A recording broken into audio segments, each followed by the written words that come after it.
To the Ridgeline Hunting Podcast, brought to you by Phelps Game Calls, professional grade game calls made for every hunter. Today we're here at the Northwest Mountain Challenge, and I'm here with Mike Peterson.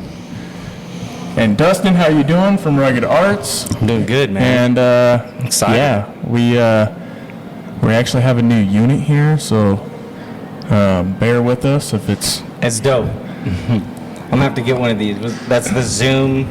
Do you got a model number on there? It's the P4. P4, right? Yeah. It looks dope. So we might have a little bit of background noise, but you know what? For being small and compact, I mean, I don't know what it costs, but like, I already feel like I'm on a legit podcast right now.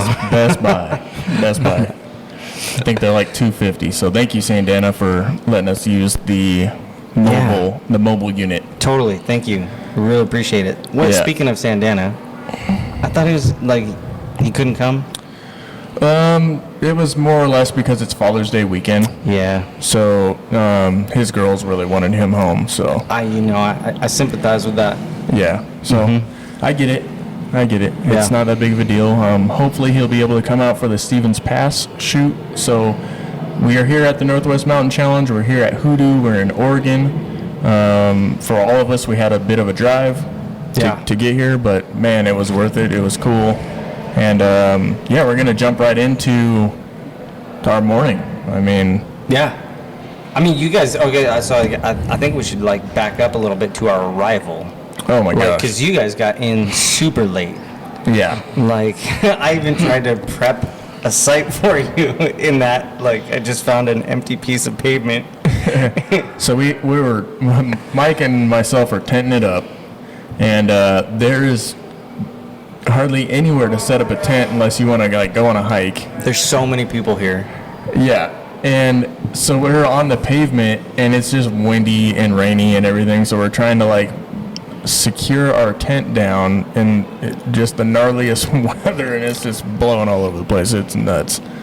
And we're like on top of glass, and I'm feeling real Tacoma up here. We're really like watching where we step, and I'm like, God, Mike, let's not poke a hole in this thing, so my wife will kill me. Because it is like the tent in the hall. It's got like LED lights and all this other crap. It's pretty cool. And went up quick.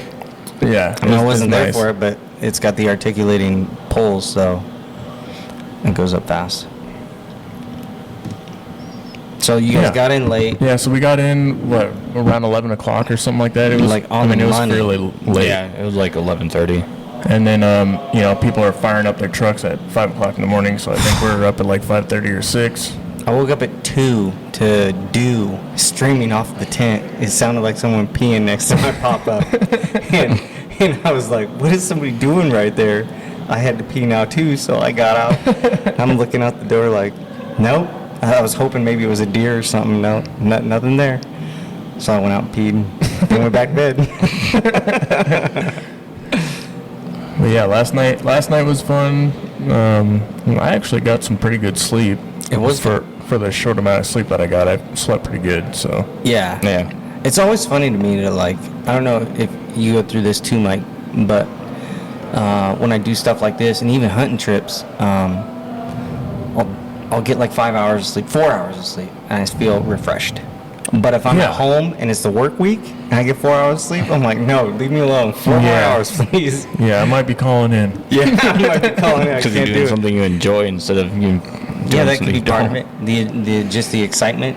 Yeah. I think that's what it definitely could be. Yeah, I fell awake until like halfway through our second kind of chorus, and I started freaking being sleepy. You started getting sleepy? Yeah. That second course was so long. Oh yeah, too long.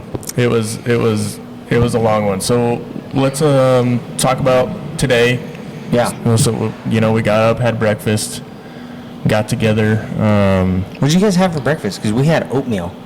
We had mountain houses. Oh, you had mountain houses? Yeah. Same thing for lunch. That was my biscuits and gravy. That's what I had. Yeah, I actually had like a mac and chili mac.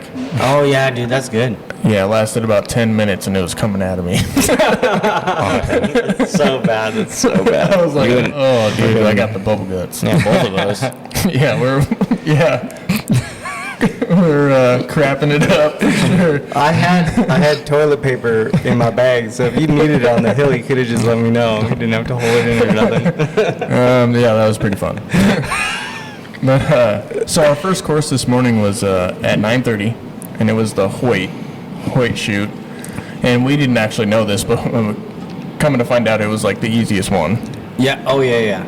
Yeah. I found that out when I checked in on Friday. They were saying And that she that was was saying that like Hoyt's the easy one, and then Victory's the third hardest one. No. Camel Fire's the third hardest one. Oh my god. Okay, Hoyt's the easiest. And then it'd be Okay, Camel then Fire. it goes Victory, then it goes Camel Fire, then it goes Victory for real, because Victory has like 2 shots that we were just walking down that were like 103, over. yeah, that's right. Yeah, over 100 yards. Yeah. Okay, so maybe I got Camel Fire and Victory messed up. Yeah. But Everest, the one that we're doing tomorrow, Everest, that one's supposed to be the toughest. Yeah, it's supposed to Yeah, have yeah. like 200-yard shots in it. So the Everest is what the pure elevation would have been last year, or the Right. previous years before that. So Yeah, now right. they're calling it Everest. Right. And yeah, tomorrow's gonna be exciting. But the Hoyt shoot was fun. Dude, it was a lot of fun. Yeah, Was it? Go ahead. it was great. I had a lot of fun. Come to find out, my bow was like, my sight was off. A little bit. So it was You probably the fixed it. last 3 shots of the Hoyt. I moved my sight, and then it was on from there. Well, yeah, and you had 310s at the end of the first round of. Yeah, the- after I by the moved end the of sight. the last 3 targets of the Hoyt course. Yeah, You had it was- 310s. Yeah. So definitely made an improvement. Yeah, it was pretty dicey before that, but I was putting them in there. But this is Mike's very first 3D shoot, and it happens to be like one of the craziest Hardest 3D shoots. shoots you can do. So Mike, what did you think about your very first 3D day? Because Yeah. we're doing 2 days. It was fun. I didn't blow up as much arrows as I thought I would. I only blew up 2, and I lost 1 in the dirt. I just buried it, but Yeah. other than that, I did pretty good. Yeah, I thought you did great. I'm just trying to hit foam the whole time. You did, in my opinion, you did awesome. Pretty Especially good for only your- starting shooting in Yeah. December. Absolutely. I'd say the hardest part for you that you have going forward is just the fact that you're shooting those fixed pins, Yeah. as far as tomorrow, because Everest is not going to be easy. So I had to put a Just hurting on Dustin on the second shoot that we did, Yeah, you because did. the pure elevation, or the Everest, Yeah. he's going to be stomping me because I am also fixed pins. Yeah. So I'm 20 to 60. It'll and then be interesting out, to see how our stretching scores out. pan It's out. going to be Yeah. not good. Well, like anything up to 80 yards, I'm pretty good at. It says the 90 and 101, so I'm probably gonna blow up an arrow on 100. Yeah, Mike and I practice a lot at 70 and 80 yards. Yeah, Because well, it that's just makes good. those shorter shots a lot Oh, yeah. easier. Totally. But yeah, the stacking the pins out to 100 with the wind and the weather that we're going to be dealing with, Yeah. if I can hit foam, I'll be happy. Yeah, if we don't have too much wind, it shouldn't be that bad for you. If it's super windy on those 100-yard shots, I'm probably not gonna take it. You know, I was just thinking about It's like, give me a 0. today, because when I got here on Friday, there were some people saying that the Everest course was like really socked in, really like a lot of fog. Like some of the shots, they couldn't even see the target. And if that's the case, I'm not taking the shot because I can't Well, risk it. there's a safety issue when you get Safety, into that's something definitely like that. part of it. Yeah. If you don't know where your arrow is going to go after you break that shot, I mean, why take it? Yeah. Granted, I'm not in a competition, because then there might be more incentive or like a bigger need to take that shot because you Right. can't afford to take a 0. But we're not competing with anybody except really Just the 3 us. of us. Yeah, just So- us. Yeah. And we're having a good time, and, Yeah. and, you know, if you haven't done one of these shoots, and this is my first time doing one of these mountain shoots, I really recommend it. I've been wanting to do it for years, and, you know, finally Mike actually registered before I did, and he was like, well, now you have to do it. Because he was like, I ain't doing it by myself. So I was like, yep, that's right, I'm going to have to do it. And then, you know, Dustin, you hit me up, and you're like, hey, man, I heard that you guys are doing the shoot, and blah, blah, blah. So, yeah, this is the first time we got together and shot, and, Yeah, we've been talking about getting together and doing something, be hunting or whatever. yeah, for a while. Yeah. For a long while. It's probably been a year. Yeah, I would say so. I would Yeah. say so. So it's just coming together. We're getting there 1 year at a time. Yeah. sometimes life just gets busy and that's what happens. But I would definitely recommend coming out to one of these shoots, especially if you're in the Pacific Northwest. I would definitely go in there. Yeah, and do it. definitely.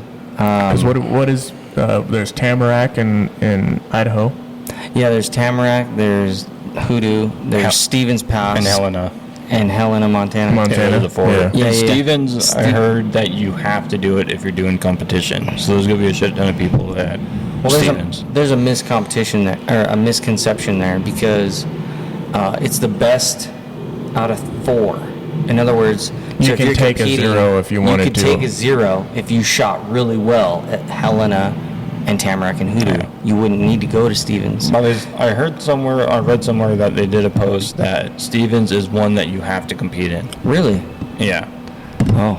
So you can skip one of the other ones, but you have to compete in Well, Stevens. there's plenty of competition shooters that we can follow up with on that. Yeah, so and find we can out see more. what happens. Yeah. Yeah, that'd be cool. Just It is ask pretty Ryan. cool. yeah, Ryan will know because Yeah. I want to say Ryan was, last time I talked to Ryan Black from Archery World, he also shoots for Bowtech, that he only needed to really place well at 3, and then you wouldn't have to go to the 4th one. So he's hoping he does top 3, obviously. He won Tamarack. So he's hoping he does well here, and then if he does well at Stevens, then he doesn't have to go to Helena. Yeah, and that would be fantastic. Yeah, But because he it was was a just- long drive. Well, he was just coming out saying that he didn't do very well. Yeah, He didn't have a good shoot, Yeah, and But- a lot of that could be with the weather that we're dealing with. It was nuts. I was talking with David, my co-host, about this. When a competition shooter says they didn't do well, you gotta kind of take it with a grain of salt. 1-8. Yeah. Dang it. Because being a competition shooter myself, granted I'm not on their level. When I say I didn't do well, it's instead of shooting a 10, I shot an 8. Yep. You know. Yeah. No, I So- totally get that. Yeah. And I used to be in that world. Right. Yeah. And, Exactly. And you shoot an 8 or 2 8s, and you're like, well, I'm way out now. Yeah, oh, yeah. Like I'm done. Mhm. Especially on a 2-day shoot and it's the last day, Mhm. and you're like, I just shit the bed. I shot 2 8s. Yeah. Henry Bass had a situation like that. He ended up winning Reading against, so Steve Anderson went into the shoot down higher on points, and Henry Bass was kind of coming in from behind, and he won at the shoot down and ended up winning that year at Reading. And then Steve Anderson followed up the next year and won. So it's it's Oh, possible. that's some stiff competition right there, Dude, man. yeah, we're talking about competition on a whole nother level. I mean, guys that they don't miss. They Yeah. hit 10s Yeah. or 12s or 14s, and it's by choice. It's not like, oh, I got lucky and the wind helped me. Yeah, You exactly. know? Ooh, the wind pushed me into that one because that was a bad shot. Exactly. But this is a fun shoot, and if you're even within a state or two of a Pacific Northwest venue for the Northwest Mountain Challenge, I would definitely do it. If I was closer to TAC, for instance, I would definitely do it. Well, there is another one too. It's the Total Archery Challenge, right? That's TAC, yeah. Yeah. So what states is that one in? Oh man, it's all Texas, Tennessee. It's like Midwestern, isn't it? Yeah, it's all over. I don't know it off the top of my head, but they don't really get into the Pacific Northwest. It's all Midwest. Well, this South. one is nuts because we're Oh. on a ski lift Yeah, going up and going down, yeah, or we're starting at the bottom and going to the top. yeah. TAC's got some stuff like that because they have a couple of venues in Montana that are like that. Actually, Skyburd. Skybird's big. Skybird's known for, I want to say Skybird is known for having a cliff shot that's straight up and down. Oh, that's probably where they get some of their pictures from then. Yeah, 'Cause oh I- yeah, I've a seen lot that of one people. quite a bit. It's a fan favorite for sure because so the animal is only and I've never done it, so this is just Speculation. speculation. The animal is only 10, 20 yards from the base of the cliff that they're at. From the base of the cliff out. Yeah. 20 yards. And then, but they're up 100 feet. So they're shooting out, so their line of sight is 100 yards. But really it's their only a cut- 20-yard shot. Yeah, their cut is telling them like 20 or 30.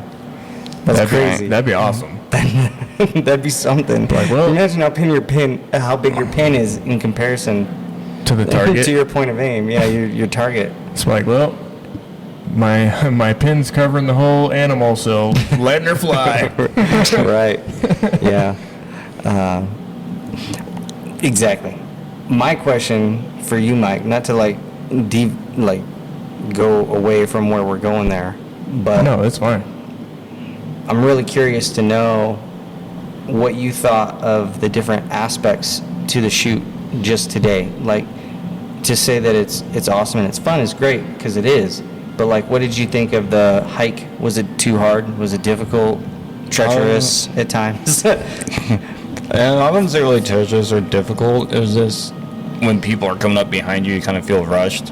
So, sure. and on the second shoot, we kind of had to get down here for the raffle. So Yeah. we kind of like sped up our hiking phase. But I wouldn't say if we were doing that in the morning, it probably would have been way easier. Oh, yeah.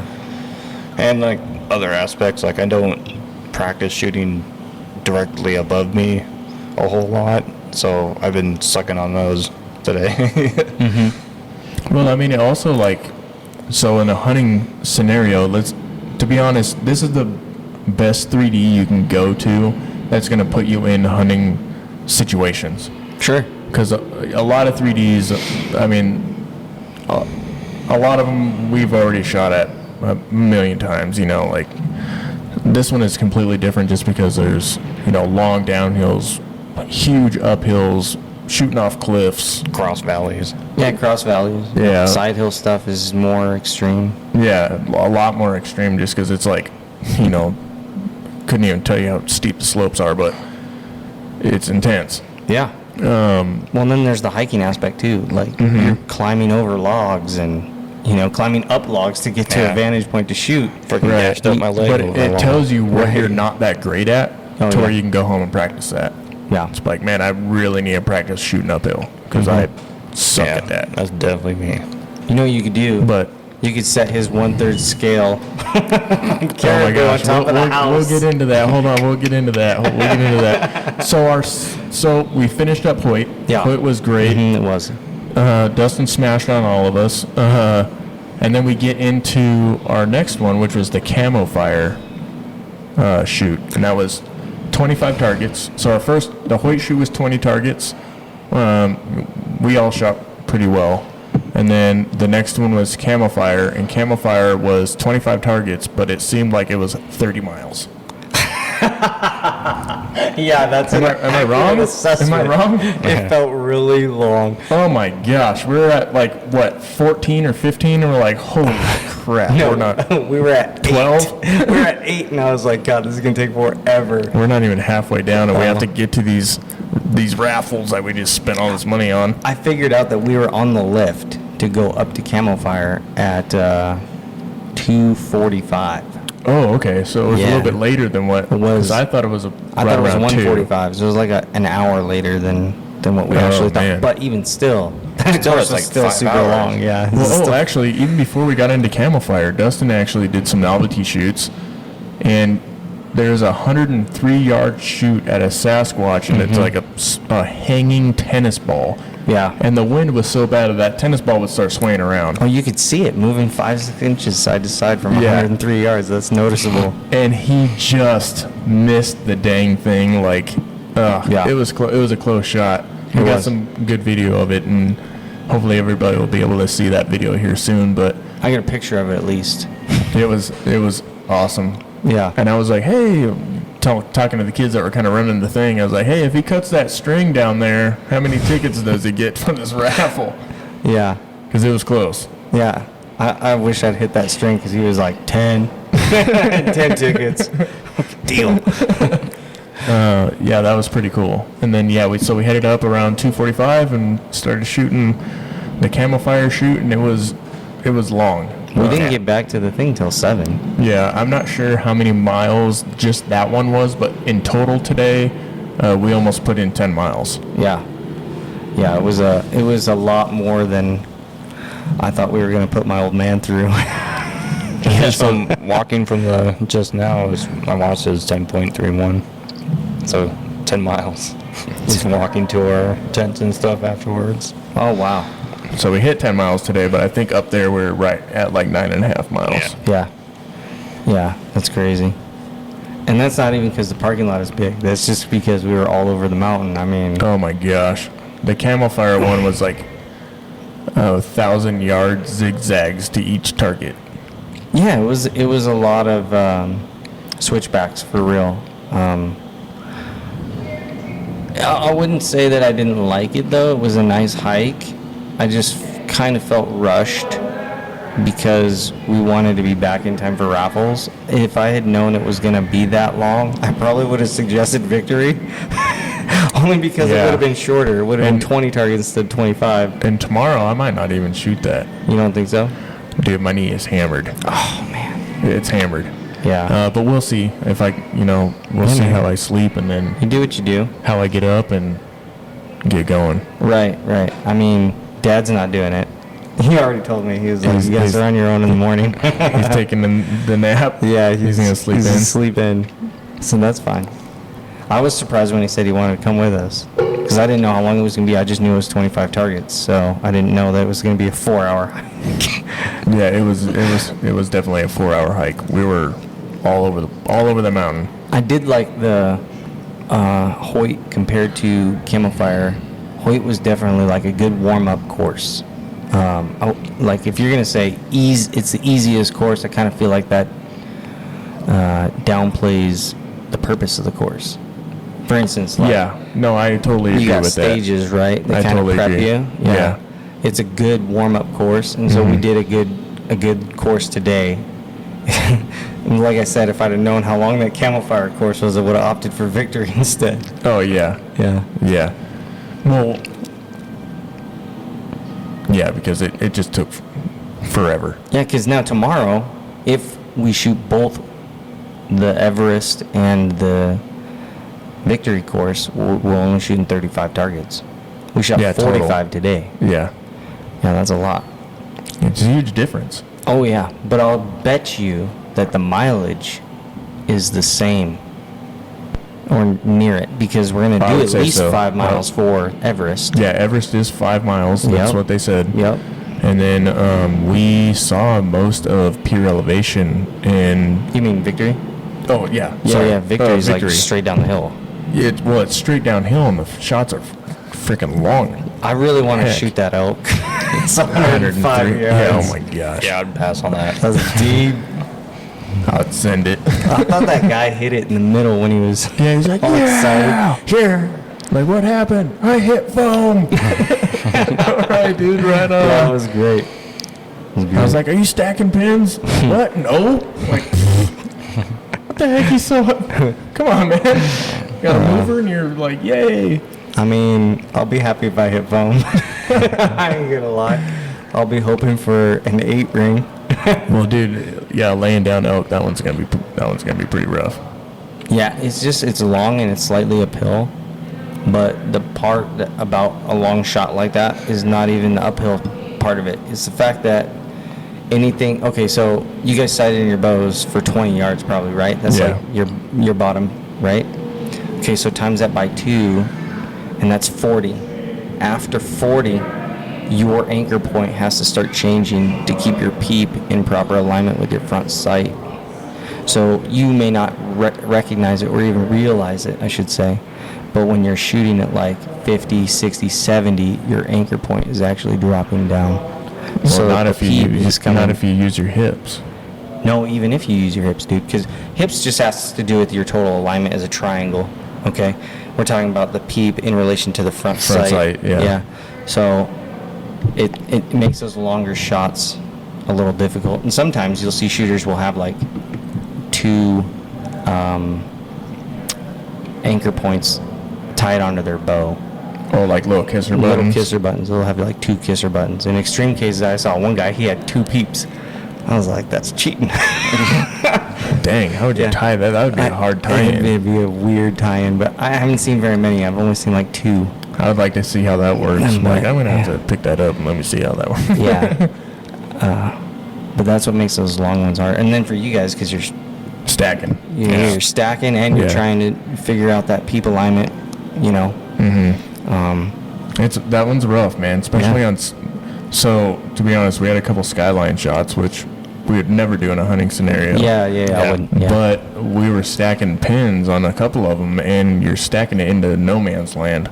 Yeah, you're just guessing like, oh, that cloud looks good. Yeah, or it's like- send it. It's just above the target. How did you shoot that ram that was skyline? Did you just first one You that we just did? guess? Yeah. You just No, guessed. I think that one was like a 45 No, yarder. the first one was 45. The second one so was it was 70. Oh on, yeah. That's right. and then What was we the had second another one? one that was like 70 something. Yeah, the second goat? one, like the second to third one I after don't know what that. it was. The A goat pronghorn or the something. bear on the road. Yeah.